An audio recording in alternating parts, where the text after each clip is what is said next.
America? Here is a record of it to judge for yourself. City streets, pounded by ever-increasing traffic, are modernized, resurfaced, thousands of blocks which mean huge savings in local tax money. Vital to the communities which they serve are the thousands of miles of highways, constructed and improved by the Works program. The need for first-class highways grows constantly as the automobile and the motor truck become increasingly important in both city and rural commerce.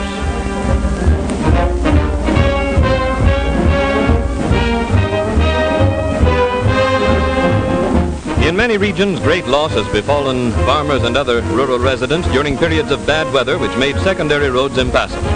The need for adequate farm-to-market roads, which would make the transportation of farm produce independent of weather conditions, has been recognized in all parts of the country. But not until the beginning of the Works program was it possible to initiate a general plan for the development of farm-to-market roads. This plan brings immediate improvement in local business and property values wherever a secondary road is completed. At last, the farmer finds it possible to reach his market over well-constructed, weatherproof roads.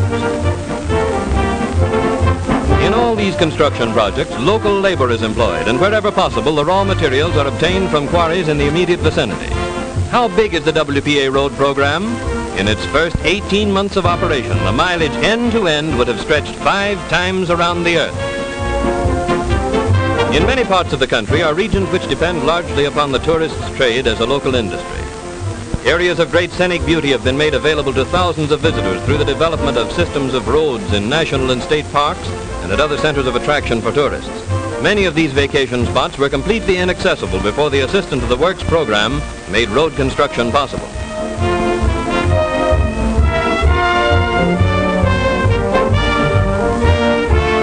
The welfare of the community served by a new construction project is always the first consideration, and plans are laid not only for the present, but for the more demanding future. In the field of public health, many important and permanent improvements have been undertaken. The water resources of thousands of cities and towns have been expanded by the construction of reservoirs and water supply systems, ensuring an adequate supply of water for the community's needs for many years to come.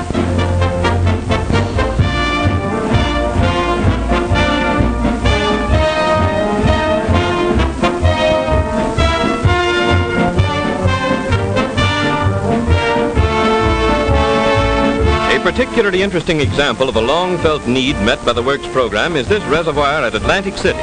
Although this resort entertains millions of visitors every year, it never has had an adequate water supply until this reservoir was built.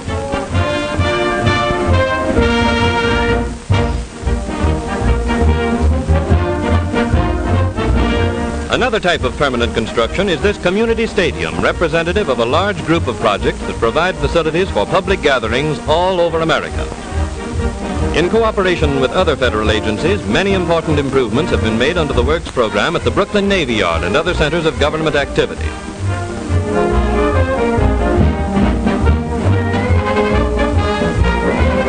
As an aid to traffic, hundreds of new bridges have been completed, designed to withstand high waters and the pounding of heavy loads.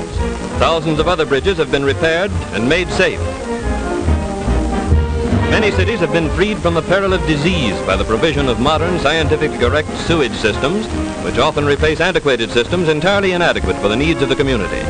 Developments such as these are always undertaken with the cooperation of the public health agencies serving each locality, and the projects are carried out under the supervision of competent sanitary engineers.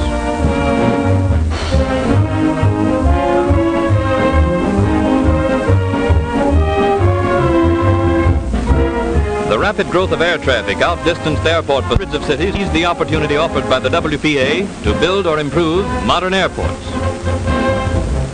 One of the busiest of all airports is at Newark.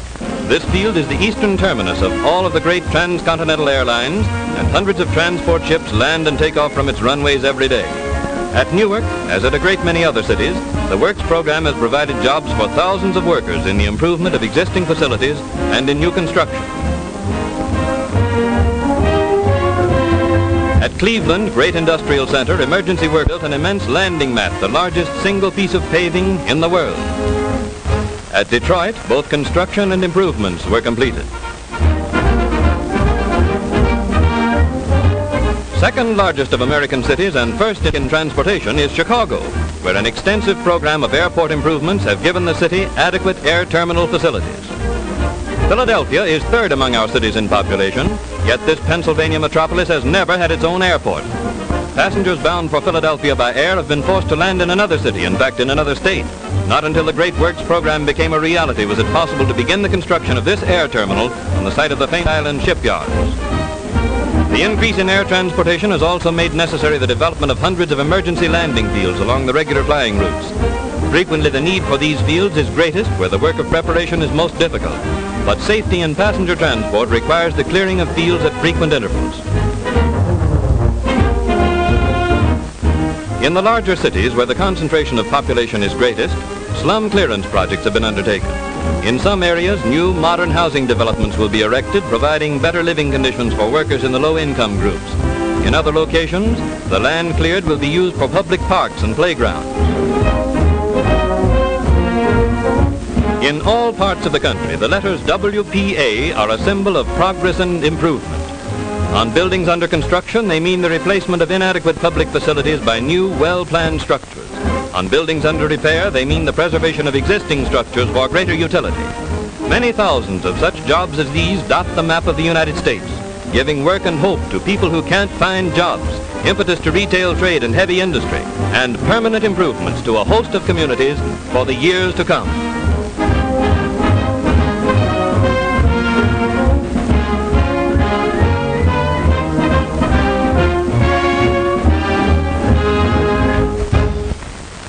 Not only was it necessary to find employment for workers accustomed to manual labor, but also there was need to employ others whose training and experience fitted them for professional and other skilled work. For these so-called white-collar workers, each community had to plan jobs which would utilize and preserve their skill and training. And above all, the work must be useful, a real contribution to the welfare of the community.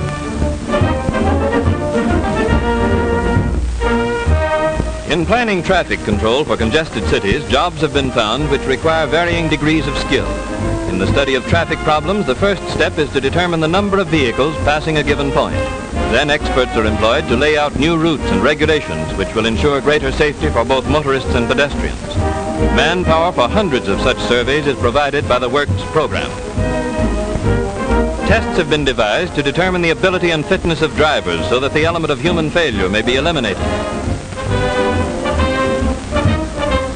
In cooperation with the police departments of several cities, automobile inspection stations have been established in an effort to reduce the number of unsafe vehicles on the road.